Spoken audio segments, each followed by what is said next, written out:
णमो अरहन्ताणं णमो सिद्धाणं णमो आयर्याणं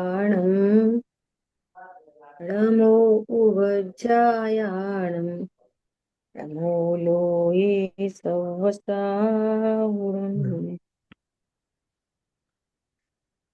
हम लोग स्वाध्याय कर रहे थे, चर्चा चैतन्य की आदरणीय युगल जी बाबूजी की तत्व चर्चा। और बीच में हम सब लोगों ने 10 लक्षण पर्व मनाए। हाँ जी, हाँ जी। पर्व की चर्चा कभी खत्म नहीं होनी चाहिए। वास्तव में ये हमारी परिणति में प्रकट हो और इनकी पूर्णता हो, है ना। अनंत अनुबंधी के अभाव रूप क्षमा प्रकट हुई, अब ये क्षमा वृद्धिंगत हो। ख्याल में आ रही बात। हाँ जी, ब्रह्मचर्य प्रकट हुआ, ये ब्रह्मचर्य वृद्धि को प्राप्त हो, ये अणुव्रत रूप कन्वर्ट हो, महाव्रत रूप कन्वर्ट हो, और फिर पूर्ण ब्रह्मचर्य के धारी अनंत भगवान सिद्ध हो। वास्तव में पर्व कोई 10 दिन मनाने वाली चीज तो है नहीं, है ना। ये तो शाश्वत पर्व है और ये सदैव मनाने जैसे हैं। अब मनाना मतलब क्या? तो ज्ञान में मैं गायक हूँ, इसकी ऊर्ध्वता होना ही मनाना है। क्या बोला? कैसे मनाएंगे पर्व? हाथ पैर तो है नहीं हमारे जो कुछ मनाएंगे, हाँ जी। है ना। तो कैसे मनाएंगे पर्व? ज्ञान है। ज्ञान में मैं गायक हूँ, ऐसे निर्णय पूर्वक जो आनंद है वो ही पर्व मनाना है। ठीक है। हाँ जी, सुबह अपन ने चर्चा शुरू की है, वापस गोपाचल स्वाध्याय ग्रुप पे जाके आप वहां से अपन फिर से उन्हीं पर्वों की चर्चा कर रहे हैं, है ना, जिससे हमको कम से कम कंसेप्ट तो क्लियर हो। धर्म क्या है ये तो समझ में आए। क्षमा धर्म क्या है? तो क्षमा धर्म समझने के लिए 10 धर्म समझने के लिए 10 अधर्म समझने पड़ेंगे। क्या बोला? 10 धर्म समझने के लिए 10 अधर्म भी समझने पड़ेंगे। जब पता चलेगा अरे ये अधर्म है, तब धर्म का उपाय होगा, है ना। हाँ जी। तो आप वहां से जाके उनको वापस सुन के रिकॉल कर सकते हैं, और ख्याल में नहीं आए तो पूछ सकते हैं। अपन यहाँ पे चर्चा को आगे बढ़ा रहे हैं। चर्चा क्रमांक 5 पर हम लोग पढ़ रहे थे, स्वाध्याय कर रहे थे, और अपना विषय यहाँ पे चल रहा था अनुभूति में अनुभूति भी हे हाँ जी। है ना। ये पूरा टॉपिक अपना हो गया था। आज अपन आगे चर्चा कर रहे हैं इसके आगे। अज्ञान ही अज्ञान से लड़ता है। ठीक है। इस टॉपिक से हम शुरू करेंगे अपनी चर्चा को। द्रव्यार्थिक न्याय, पर्यार्थिक न्याय, अनेकांत एकांत, ये पूरी डिटेल में लास्ट क्लास में अपनी चर्चा हुई थी। दीदी हम यहाँ पर थे। बताइए। हम्म। पेज 98 पर थे हम। यहाँ पर थे हम। हम्म। हाँ, ये अपना हो गया था। अगर आप कहो तो पढ़ें तो पढ़ सकते हैं यहाँ से। ठीक है, अगर दीदी हो गया था आगे चलते हैं।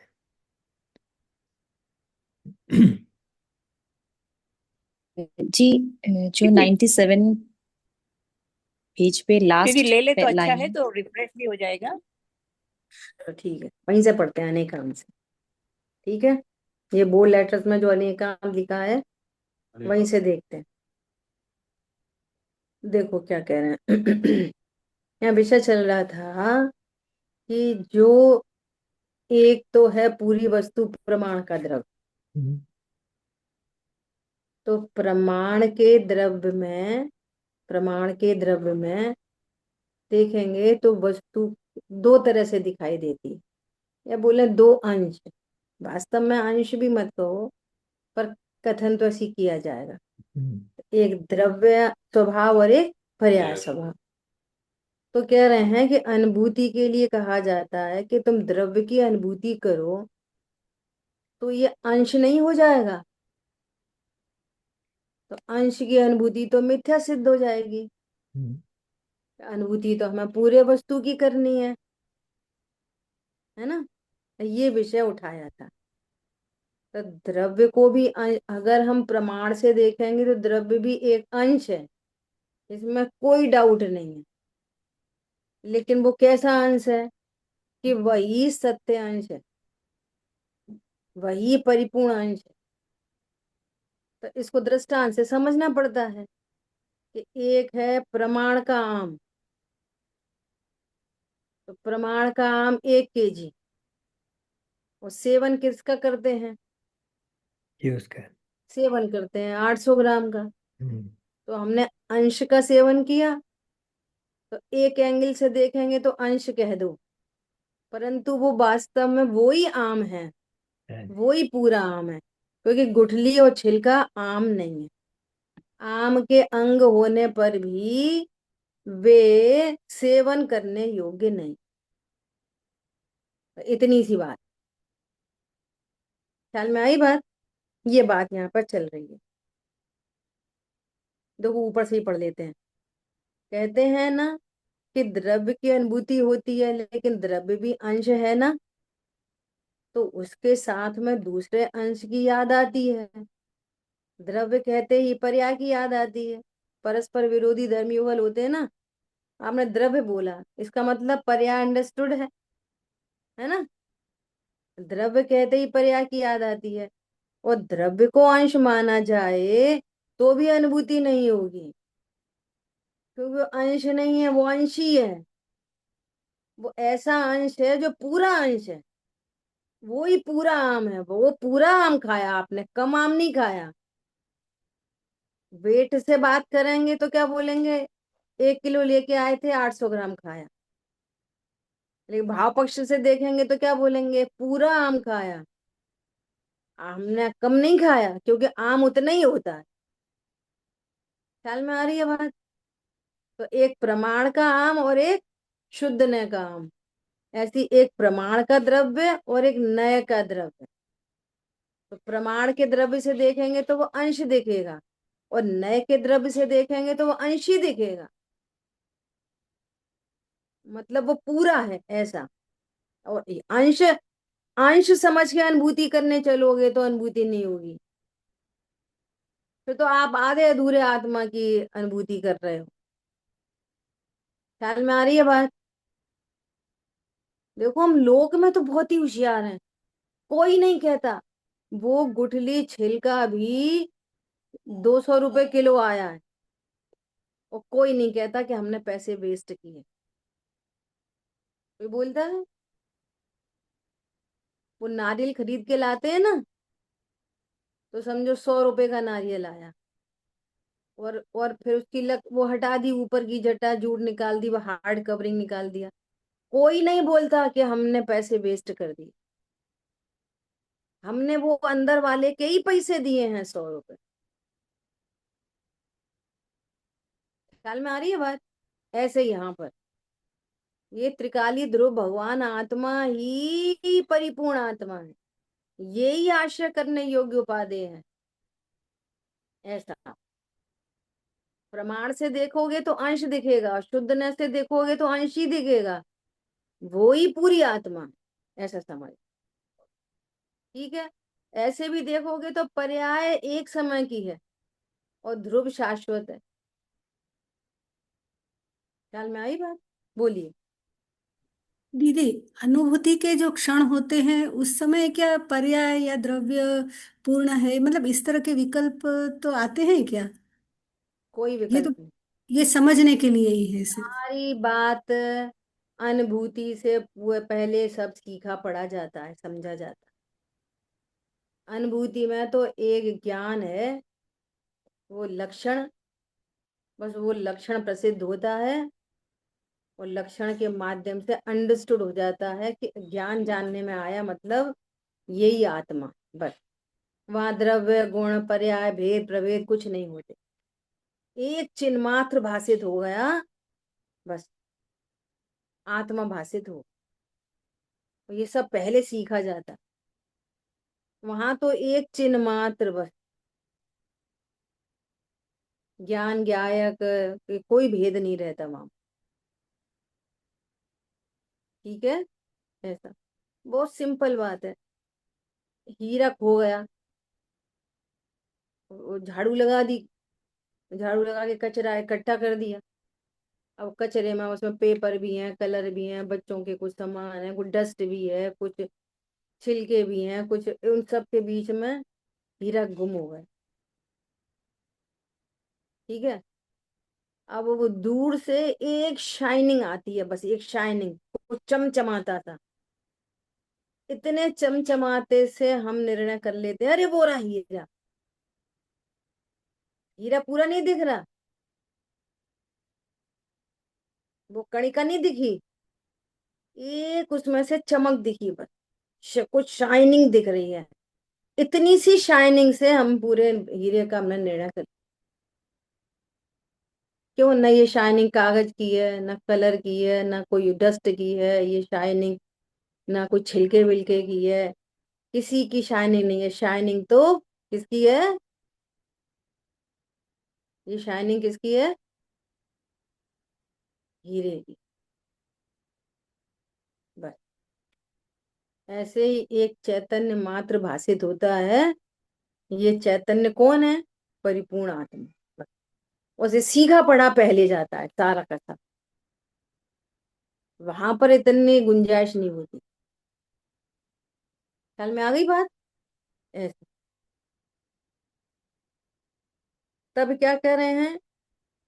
क्योंकि जैसे पर्याय अंश था, तो पहले ये पर्याय मूल कहलाता था। अब द्रव्य दृष्टि हुई तो वो द्रव्य का अनुभव कहलाता है, लेकिन द्रव्य का अनुभव भी अपन एकांत से कहते हैं। तो उधर पर्याय का जो अनुभव था, पर्याय दृष्टि थी, पर्याय मूर्ता थी कि मैं तो इतना ही हूं, मात्र इतना ही हूं, तो वो पर्याय मूर्ता थी। अब द्रव्य का एकांत हुआ या नहीं हुआ, इसमें अनेकांत कहाँ रहा? और तुम ऐसे ही द्रव्य का एकांत करोगे। पहले क्या करता था, अकेली पर्याय जितना अपने को मानता था तो एकांत मिथ्या दृष्टि, और अब भी अकेले द्रव्य रूप अपने को जाने तो भी मिथ्या दृष्टि। अनेकांत तो तब बनेगा जब दोनों को स्वीकार करें। तो अनुभूति में तो दोनों तो हो, स्वीकार करेंगे क्या? कि एक को स्वीकार करेंगे, दूसरे को गौड़ करेंगे।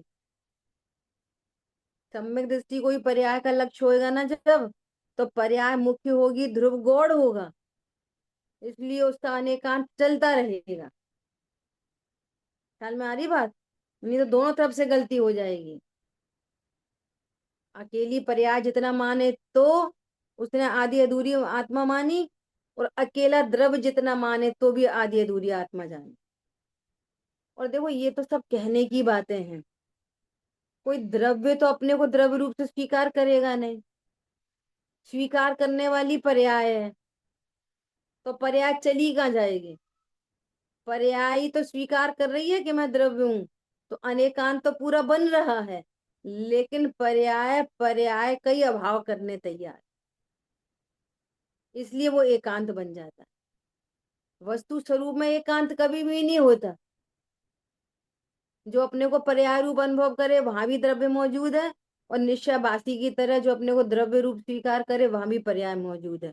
वस्तु स्वरूप में तो कभी एकांत होता ही नहीं, ये मान्यता में हो जाता है एकांत। वस्तु में एकांत नहीं है, मान्यता में एकांत हो गए, सच्ची समझ के बिना। ठीक है, देखो अनेकांत तो यह है कि अपने आप को द्रव्य रूप से संपूर्ण अनुभव करते हुए भी वो पर्याय से इनकार नहीं करता। प्रश्न है कि भैया तुम द्रव्य का अनुभव करने क्यों चले हो? क्यों करने चले?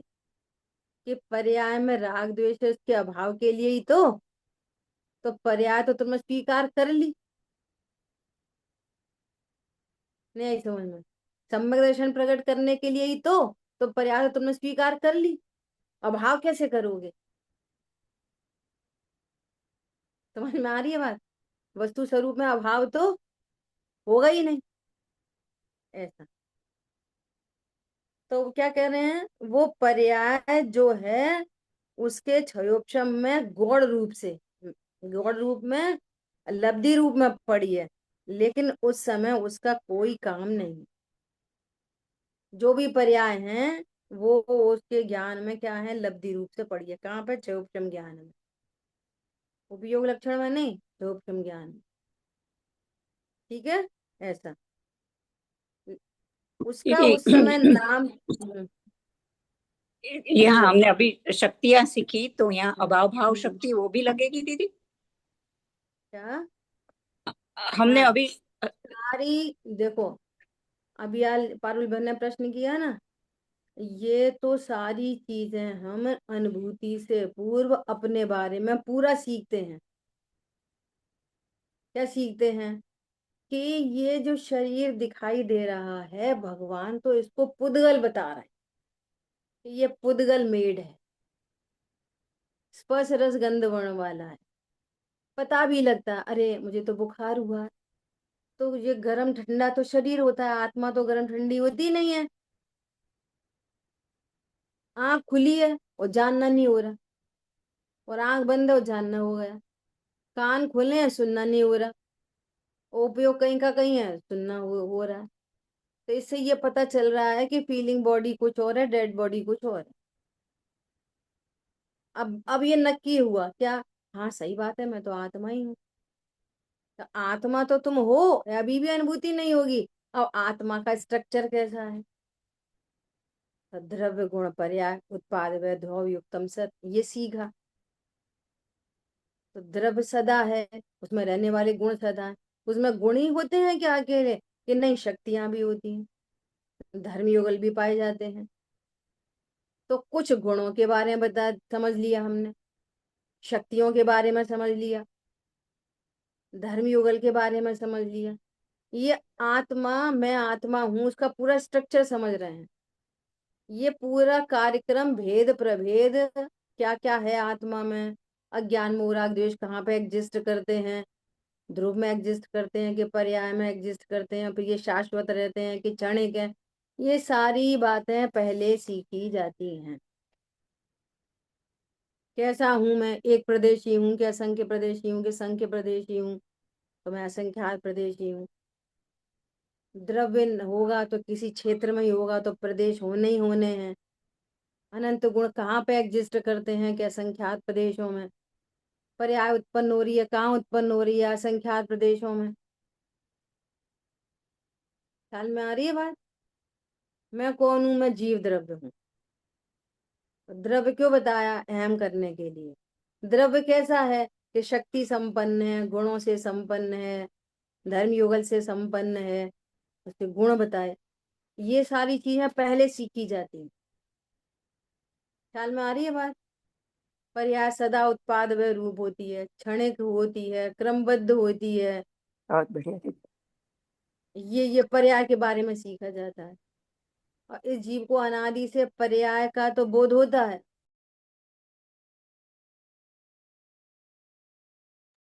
अपने में उत्पन्न होने वाला क्रोध पकड़ में आता है। सब लोग जानते हैं कि क्रोध उत्पन्न हुआ, मान उत्पन्न हुआ। हमारी मायाचारी को कोई और नहीं जाने, हम तो जान ही लेते हैं। तो ये क्या समझता है कि मैं हूं तो शरीर, और मेरी आंख कान नाक भी है, और मेरा क्रोध मान माया लोभ भी। समझ में आ रही है बात? और ये क्रोध मान माया लोभ जीव के अस्तित्व में, शरीर के अस्तित्व में तो है नहीं। तो कुछ पर्याय ले ली आत्मा की और कुछ पर्याय ले ली शरीर की, और मिक्स मैच चल रहा है। एक तरफ बोलेगा मैंने आंख से देखा, दूसरी तरफ बोलेगा मैंने क्रोध किया। तो तुम आत्मा हो कि शरीर हो, ये बताओ। तो आंख भी मेरी हो, ज्ञान भी मेरा। समझ में आ रही है बात? बच्चे भी मेरे और धर्म युगल भी मेरे, पैसे भी मेरे और शक्तियां भी मेरी। तो कुछ इधर से ले लिया और कुछ इधर से ले लिया। अब ये कॉमन सेंस नहीं डेवलप हो रहा कि यदि शरीर में क्रोध आदि होते तो डेड बॉडी में क्रोध आदि नहीं होते। डेड बॉडी को जलाया जा सकता था, क्रोध उत्पन्न नहीं होता उसको जलाते डेड बॉडी को। तो बॉडी के अस्तित्व में क्रोध आदि होते ही नहीं। क्रोध आदि तो जीव के अस्तित्व में है, पर ये भेद ज्ञान नहीं करता। इतनी स्वाध्याय होने पर भी एक क्षण नहीं लगता बोलते। बात बोलने की नहीं है, बात निर्णय की है। तब मैं बोलने को सम्यक दृष्टि भी ऐसे ही बोलेगा, मेरी पैर में चोट लगी और मुझे ही दया आई। ख्याल में आ रही है बात? ये सारी चीजें पहले सीखी जाती हैं, फिर वो निर्णय बनाता है आगम से, युक्ति से। बात तो सही है, मैं शरीर नहीं हो सकता। टोडरमल जी ने लिखा है, वो मिलता है बिछुड़ता है। इस शरीर का नया संयोग बना है, फिर ये छूट जाता है, फिर दूसरा संयोग बनता है, फिर छूट जाता है, फिर दूसरा संयोग बनता है। और आत्मा अनादि अनंत वैसा का वैसा रहता है, सदा ही ज्ञान स्वरूप है। तो ये सब बातें एकदम स्थूल से और सूक्ष्म तक, वे पर्याय पर्याय से भेद विज्ञान, ये पूर्व में सीखा जाता है। फिर जैसा भी बताया ना, कचरे में एक हीरे की किरण दिख रही तो हीरा प्रसिद्ध हो गया।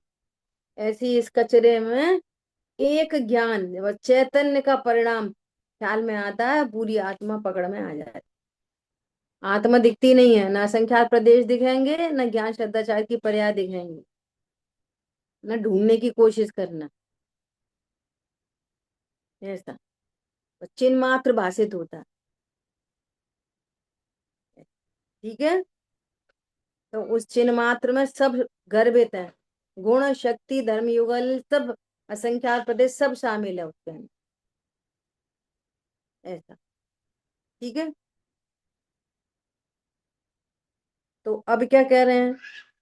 अब मैं वो विषय नहीं उठा रही यहाँ पे कि धर्म युगल अनुभूति में है कि नहीं है। धर्म युगल के विकल्प नहीं है, ऐसा समझना। ठीक है, वो तो पहले समझ लिया पूरा। अब धर्म युगल के विकल्प छोड़ो, शक्तियों के विकल्प भी नहीं है, गुणों के विकल्प भी नहीं है, कुछ भी नहीं है। ऐसा देखो, तो क्या बोल रहे हैं कि वो लब्धि रूप से पड़ी है, उसका उस समय नाम भी ले तो काम बिगड़ता है, इसलिए अपने घर में भी लिहाज नहीं करना। घर में भी होता है ना, कोई का नाम ले तो काम बिगड़ जाए, उसका लिहाज नहीं करते। अभी हमें इसकी चर्चा करने की जरूरत नहीं है। ऐसा परिवार में भी लिहाज नहीं करना। किसी विशेष काम के समय अगर किसी व्यक्ति को नहीं बुलाना तो अपन उसको नहीं बुलाएंगे। इनके आते से ही काम बिगड़ता है, तो हमें नहीं बुलाना कि इस समय उसे मत बुलाओ, उसकी जरूरत नहीं है, भले ही वो परिवार का अभिन्न अंग है। इस तरह उस समय पर्याय नहीं बुलाई जाती, बल्कि भुलाई जाती। ठीक है, अब प्रश्न है, हम द्रव्य के रूप में अनुभव न करें, पूर्ण रूप से अनुभव करें तो? देखो, पूर्ण माने क्या? पूर्ण क्या होता है? पूर्ण तो सभी द्रव्य हैं, तो पूर्णता से भी अनुभूति नहीं होगी। पूर्ण तो धर्म धर्म आकाश काल सब है। समझ में आ रही है बात? क्या कह रहे हैं? चिन्ह मात्र। मैं सबसे न्यारा किस बात से हूं? चिन्ह मात्र से। यहां से अनुभूति होती है। चिन्ह मात्र, बस चिन्ह मात्र में पूर्ण आ गया। चिन्ह मात्र बोला, पूर्ण आ गया। चिन्ह मात्र पूर्ण है वो। इसमें कसर क्या है? पूरा चेतन है। अब इसमें पूर्णता कैसे सिद्ध होती है? जैसे अपन एकांत की बात करते हैं ना, वो जिस समय अज्ञानी था और उससे पर्याय मूर्ता थी, तो इस पर्याय मूर्ता में तो वो पर्याय जितना ही अपने आप को मानता था। अज्ञान दशा में क्या मानता था? पर्याय जितना। ठीक है, कौन सी पर्याय जितना? कभी असमान जाति द्रव्य पर्याय जितना, कभी क्रोध जितना, कभी मान जितना, कभी पूजा के भाव जितना, कभी क्षयोपशम ज्ञान जितना। पर्याय में क्या कुछ शामिल हो जाएगा कि असमान जाति द्रव्य पर्याय, ज्ञान की पर्याय। हम तो मिथ्या ही दृष्टि है, परमानेंट मिथ्या ही दृष्टि है, तो मिथ्यात्व की पर्याय जितना। अरे मिथ्या दृष्टि है तो उसी समय ध्रुव है कि नहीं? बिना द्रव्य के मिथ्यात्व की पर्याय किधर से आई? बिना द्रव्य के राग की पर्याय कहाँ से आई? तो ये ध्रुव को स्वीकार नहीं करता था। क्या स्वीकार करता था? अकेली पर्याय। तो ये पर्याय मूर्ता थी, है ना? हाँ, तो इस पर्याय मूर्ता में तो वो पर्याय जितना ही अपने को मानता था। यहाँ जिस समय उस चिन्मात्र द्रव्य को जाना, तो वो द्रव्य को जानकर उसके साथ आत्मसात हुआ, एकाकार हुआ, और एकाकार होकर अपने आप को गौड़ करके अपने को मिटाकर एकाकार हुआ। तो ये तो द्रव्य दृष्टि हुई, द्रव्यार्थिक न हुआ, शुद्ध द्रव्यार्थिक न। अब पर्याय का क्या हुआ? तो कहते हैं कि पर्याय भी इसको स्वीकार है, लेकिन वो इस समय उसकी लब्धि में पड़ी है, वो व्यवहार ने इसकी लब्धि में पड़ा है, पर्यार्थिक ने इसकी लब्धि में पड़ा। अब सुनो, आगे आगे जो टॉपिक आ रहा है ना, वो यही आ रहा है, अज्ञानता के काल में ही क्या है? अज्ञान ही अज्ञान से लड़ता है। टॉपिक ही यही आ रहा है। देखो, उसको अब पूरा आगम से पता चल गया। क्या पता चल गया? अरे नहीं देखा, नहीं समझा, ने शाश्वत देव रही क्षण का परे की प्रीति, है ना? और यहाँ शाश्वत देव विराजमान है और अज्ञान मूराग देश की पर्याय उत्पन्न हो रही है। तो उसने अज्ञान मूराग देश भी स्वीकार किए और द्रव्य भी स्वीकार किया। सुनना ध्यान से। अब वो ज्ञान स्वभाव को अप्रोच कर रहा है और उस समय राग देश भी विद्यमान है। तो छायोपशम में ज्ञान ज्ञान लक्षण के माध्यम से मैं ज्ञायक हूं ये स्वीकार करता है। पैरेलली वहां राग आदि उत्पन्न हो रहे हैं, तो उस राग को गौड़ करता है। चलो, अनंतानुबंधी का अभाव हुआ तो अप्रत्याख्यान की रील चालू है। क्या कहा? समझ में आई बात? अगर अगर अनंतानुबंधी अनंतानुबंधी का अभाव हुआ तो अप्रत्याख्यान चालू।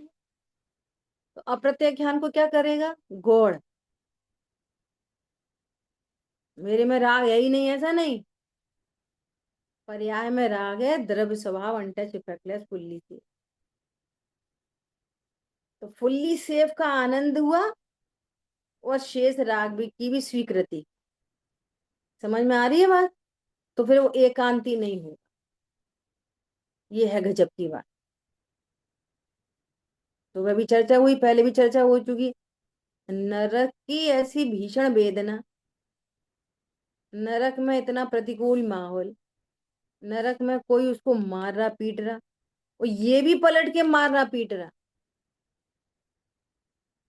समझ में आ रही है बात? ऐसी बोलना ऐसी पड़ेगा, इसको ही पीटने का भाव उत्पन्न हो रहा। चलो ऐसे बोलो, मार नहीं रहा लेकिन पीटने का भाव उत्पन्न हो रहा है ना? और पीटने के भाव के साथ में ही आत्मानुभूति का उपाय चल रहा है। बोलो, एक एक क्षण को शांति तो है नहीं कि शांति में बैठ के सम्यक्त का उपाय करेंगे। तो क्या व्यवस्था बनती है? मुख्य गुण की व्यवस्था बनती है। पीटने का भाव उत्पन्न हो रहा है, उसको गौड़ करते हुए, ध्रुव को स्वीकार करते हुए वहां सम्यक दर्शन होता है, पीटने के भाव के साथ में। क्या बोला?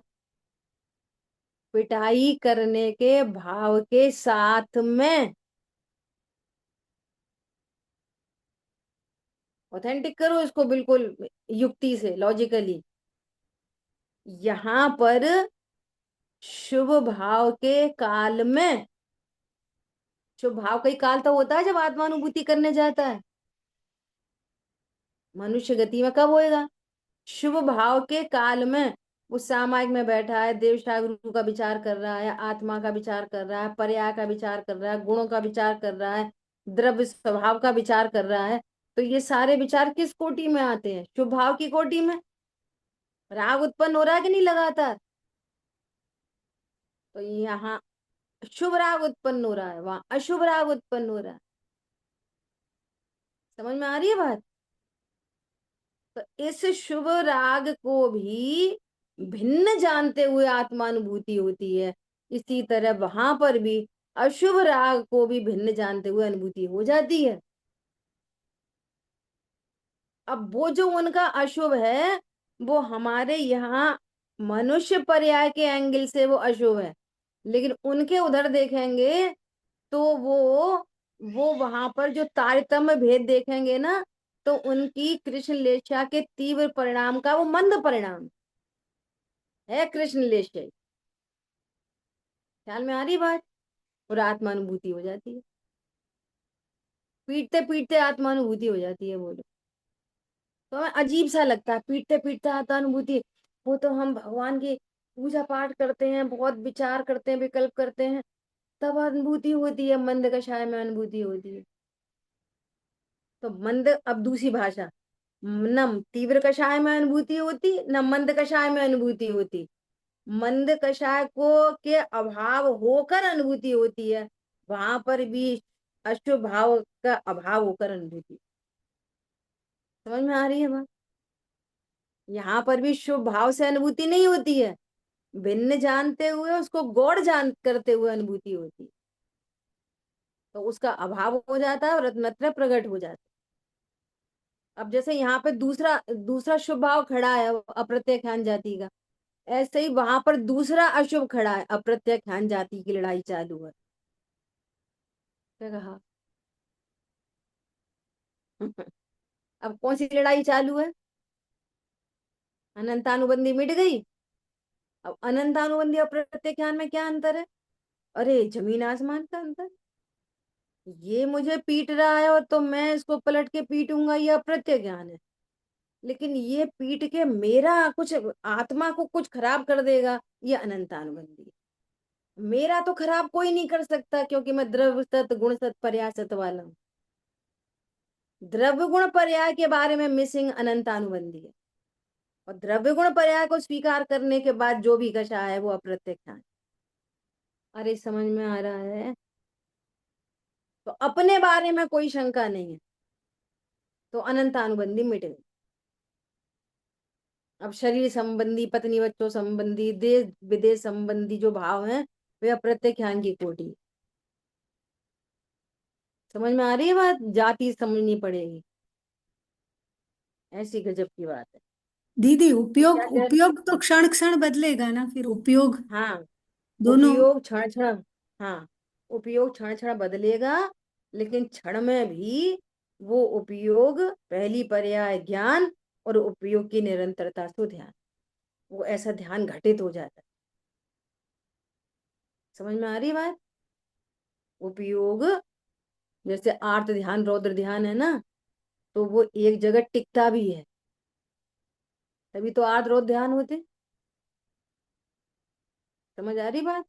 फिर छूट जाता है, फिर दूसरा ध्यान हो जाता है, फिर छूट जाता है, दूसरा ध्यान हो जाता है, लेकिन वो उपयोग टिकता भी है कुछ अंतर में, तभी ध्यान संज्ञा मिलेगी, नहीं ध्यान संज्ञा नहीं मिलेगी। पहली पर्याय उपयोग और उपयोग की निरंतरता तो ध्यान, ऐसा। तो ऐसी निरंतरता घटित होती, ख्याल में आ रही है बात? बाकी चीजें गौड़ हो जाती हैं, वे लब्धि में पड़ी रहती हैं, वो किसी एक को फोकस कर लेता है, ऐसा। ठीक है, देखो अभी क्या बोल रहे हैं? ये देखो, अब पर्याय का क्या हुआ, तो कहते हैं पर्याय भी इसको स्वीकार है, लेकिन वो उस समय उसकी लब्धि में पड़ी है, वो व्यवहार ने उसकी लब्धि में पड़ा है, पर्यायर्थिक ने उसकी लब्धि में पड़ा है। वो चक्षु उस समय खुला हुआ नहीं है, इसलिए यहाँ अनेकांत प्रकट हो गया और वहां एकांत था। वहां संपूर्ण आत्म तत्व को एकांत पर्याय रूप ही या पर रूप ही स्वीकार करता था। या तो अपने को पर रूप स्वीकार करता था या फिर पर्याय रूप स्वीकार करता था। ध्रुव का तो उसको कुछ पता ही नहीं था। और अब ध्रुव निशावासी ने क्या किया, इसने ध्रुव को स्वीकार किया, पर्याय को स्वीकार नहीं किया। अब ये अक्ल में नहीं आ रही कि स्वीकार करने वाली तो पर्याय है। वहां पर कह रहे हैं अच्छा ये बता, तुझे साक्षात क्रोध आदि दिखाई दे रहे हैं, तो तू क्रोध आदि को नहीं जान रहा, तेरे अस्तित्व में नहीं है क्रोध आदि। तो कहता है नहीं मुझे कुछ नहीं पता, मैं तो पूरा। तो ऐसा नहीं, क्रोध आदि हैं, वे गौड़ हैं और मैं ध्रुव। तो गौड़ करके एकांत बना होता है, तो उसको सम्यक एकांत कहते हैं। और अभाव करके एकांत बनाता है तो मिथ्या एकांत होता है। ऐसा किसी का भी अभाव करो, है ना। तो द्रव्य की अंश रूप में अनुभूति ये पर्याय अनुभूति ही है। हाँ, ये पर्याय की अनुभूति है, ये अशुद्ध है। अंश रूप में अनुभूति मिथ्या दर्शन है। अब अंश और अंशी समझ में आ गई। एक एंगल से शायद बात है ना, एक एंगल से अंश होने पर भी वो परिपूर्ण होने से अंशी है, अंश नहीं है। बस ऐसी समझना होगा। द्रव्य का अंश होते हुए भी अपन उसको संपूर्ण कैसे मानते हैं, क्योंकि वास्तव में वो पूर्ण है। देखो है ना, 800 ग्राम आम खाने पर, सब अच्छा एग्जाम्पल है, हम पूरा आम खाया क्यों कहते हैं, खरीद के लाए थे 1 किलो, 800 ग्राम खाते हैं, तो ऐसा क्यों कहते हैं हमने पूरा खाना खाया, तो इसलिए कहते हैं कि वही पूरा आम है। ठीक है, ऐसा पर्याय का काम तो सिर्फ उसे मात्र उसे सिर्फ जानना मात्र है, उसमें कुछ करना नहीं है। उसमें कुछ भी करने की बात हो तो अपूर्ण सिद्ध होता। पर्याय का काम कितना है, तू तो द्रव्य को स्वीकार कर और पूरा स्वीकार कर। क्या कहा, द्रव्य को स्वीकार कर और पूरा स्वीकार, अधूरा स्वीकार नहीं कर। कि सम्यक दर्शन हो तब पूरा होएगा। पूरे का विश्वास सम्यक दर्शन है। सम्यक दर्शन से पूरा करने का विश्वास मिथ्या दर्शन। समझ आई बात। वस्तु अधूरी होती हो, तुम अधूरा जानते तो सम्यक दर्शन हो जाता है पूरी और अधूरी जान रहे हो, सम्यक दर्शन से पूरी करोगे तो ये अपूर्ण का निर्णय मिथ्या दर्शन, इसलिए, है ना।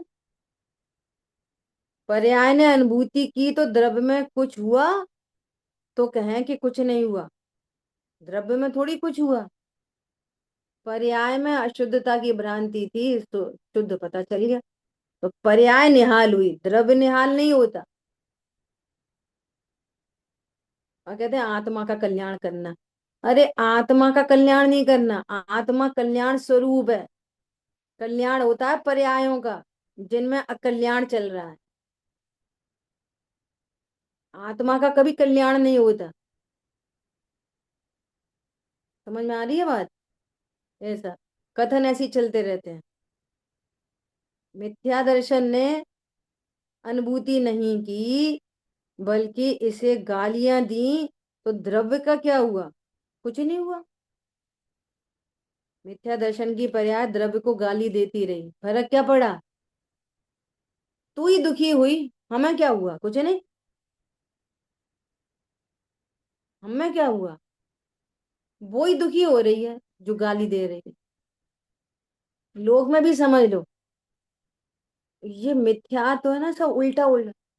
जो हमको गाली दे रहा है तो वो हमें ये समझ में आ रही है ये हमारा बुरा कर रहा है, हमारा नहीं बुरा कर रहा, वो अपना बुरा कर रहा है। और हमें बुरा लगा तो हमारा बुरा हुआ, उसके गाली देने से हमारा बुरा नहीं हुआ, हमने बुरा माना तो बुरा हुआ हमारा। क्या बोला? ऐसे तो हमें गाली देता रहेगा तो देने दो। कोई हीरा को कांच बोलता रहेगा तो हीरा खराब हो जाएगा, कांच बन जाएगा? बोलो, हीरा तो हीरा ही रहेगा। ख्याल में आ रही बात? उसकी कीमत तो कम होनी जाएगी। ऐसा द्रव्य क्या क्या हुआ कि कुछ नहीं हुआ, इसलिए वो पूर्ण ही है, उसका स्वरूप त्रिकाल पूर्ण है। द्रव्य का स्वरूप कैसा है? त्रिकाल पूर्ण। पर्याय स्वरूप को नहीं समझती तो पर्याय दुखी होती है, पर्याय ने स्वरूप को समझा तो पर्याय सुखी होती है। और द्रव्य कैसा रहता है? अनादि अनंत एक रूप, नहीं जन्मू नहीं मरता, नहीं घटता नहीं बढ़ता। ऐसा मैं शाश्वत देव हूँ। वो पर्याय स्वीकार करती है, पर्याय पूजा करती है द्रव्य की। पर्याय क्या करती है? पर्याय द्रव्य की पूजा करती है, तो पर्याय निहाल हो जाती है, द्रव्य निहाल नहीं होता। ख्याल में आ रही है बात? आज श्राविका आई स्कूल से तो बोलती है आते से कि मैंने तीनों टिफिन खा लिए। 3 टिफिन जाते हैं ना, एक एक लंच जाता है, एक फ्रूट फ्रूट का वो टिफिन जाता है, एक कुछ स्नैक्स का जाता है। तो बोल रही मैंने तीनों टिफिन खा लिए। मैंने कहा तुमने तीनों टिफिन ही खा लिए? तो समझ गई। मगर श्राविका खाना खाया कि टिफिन खाया? तो बोली हाँ, खाना खाते हैं और टिफिन खाया बोलते हैं। ये शब्द थे उसके, हम तो ऐसे ही बोलते हैं टिफिन खा लिया। समझ में आई बात? कथन सब ऐसे ही चलते हैं, हम कितना समझ जाते हैं। बहुत बढ़िया दीदी। कभी नहीं बोल मम्मी को, कभी ये वो नहीं होता ये तो स्टील खा के आ गई कि प्लास्टिक खा के आ गई। किसी को विचार आता है? किसी को नहीं आता। ऐसे ही इधर कह रहे हैं कि कहा जाता है ऐसा क्या, आत्मा का कल्याण हुआ। आत्मा का कल्याण नहीं होता। कल्याण किसका होता है? पर्यायों का। तो अभेद की शैली में बोलते हैं आत्मा का कल्याण। क्यों? क्योंकि वो पर्याय आत्मा से अलग थोड़ी है, और एक एंगल से देखेंगे तो अलग ही है। आत्मा का कल्याण कभी नहीं हुआ, जीव सदा जीव बना रहा। जीव कब अजीब, जीव अजीब बन जाता तो उसका अकल्याण होता, उसकी शक्तियां कम ज्यादा हो जाती तो उसका अकल्याण होता। उसमें तो कुछ हुआ ही नहीं है। पर्याय ने स्वीकार नहीं किया तो पर्याय दुखी हो रही है, पर्याय ने स्वीकार किया तो कल्याण हो गया, बस खत्म। समझ आई बात? अब ये आगे टॉपिक है, इसको अपन, एक ही मिनट बची है, इसकी चर्चा अपन कल ही करेंगे। अज्ञान ही अज्ञान से लड़ता है। ये जितनी भ्रांति है ना वो सब निकल जाए। कि सम्यक दर्शन की बात चल रही है, ये चौथे गुण स्थान की बात चल रही है, ये तो चौथे गुण स्थान की बात है, चौथे की नहीं है, पहले की ही है। समझ में आई बात? चौथे की नहीं है, पहले ही गुण स्थान की बात है, तो चौथा प्रकट होता है। ऐसा सारा कार्य पहले में ही होता है। कारण चक्कर क्या है हम्म, कि हम देख रहे हैं ना, जब एक ग्रुपिंग से मिलते हैं तो पता चलती है हम्म, हमको अभी भी कार्य की दृष्टि है, हम कारण फोकस नहीं हो पा रहा, हम्म, और कारण के बिना कार्य होगा नहीं। हम्म, कारण में स्वीकार करोगे हम्म, परिपूर्ण को तो परिपूर्णता का कार्य प्रकट होगा। कारण देंगे अपूर्ण का और कार्य हो जाएगा पूर्णता का। हो सकता है ऐसा? नहीं होता है। एक भाई ने ऐसा बोला कि ऑथेंटिक करने के लिए सब पंडित साहब की रचनाओं से बोलते ना, द्रव्य भाव नो कर्म शून्य, चैतन्य प्रभु अब देख लिया। तो अब अपन को प्रसन्नता आती है कि जो विचार कर रहे हैं वो देखो ज्ञानी धर्मात्माओं से ऑथेंटिक हो रहे हैं। हम्म, तो कैसे कमेंट आएंगे? कोई पंडित साहब की रचना पढ़ने से सम्यक दर्शन नहीं हो जाएगा। हम्म, समझ में आ रही है बात? अरे, भैया ये रचना नहीं पढ़ी जा रही, ये निर्णय किया जा रहा है। हम्म, क्या कहा? हम्म, सुनने सुनाने का नहीं है, निर्णय करने की का धर्म। अरे, जिन वाणी के ज्ञान से सूझे लोकालोक, चलो तो वाणी सोहे मस्तक मस्तक में नमो सदा सदा देते लेते हैं। हो। बोलिए द्वाशांग मई जिनवाणी माता की जय। जय हो। जय जय जिनेन्द्र सभी को। जय जिनेन्द्र।